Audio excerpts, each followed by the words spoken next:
বন্ধুরা সবাই কেমন আছো? আমি চলে এসেছি আবার। তো আমি তোমাদের আহ,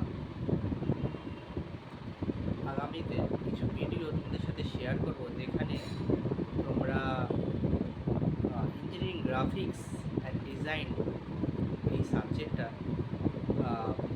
সমস্ত প্রাইভেট এবং গভর্নমেন্ট কলেজগুলোতে ফার্স্ট ইয়ারের একটা কমন সাবজেক্ট, এটা সবাইকে করতে হয়, সব ডিপার্টমেন্টকেই করতে হয়।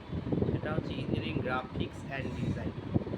সেটারই আমি সিম্পলভাবে, যাতে তোমরা সবাই বুঝতে পারো, যারা গ্রাফিক্সের ক্লাস করছো, মানে ইঞ্জিনিয়ারিং গ্রাফিক্সের ক্লাস করছো, তোমরা যাতে ঠিকভাবে বুঝতে পারো, সেরকম ভিডিও করে আমি তোমাদের এটা বোঝাবো।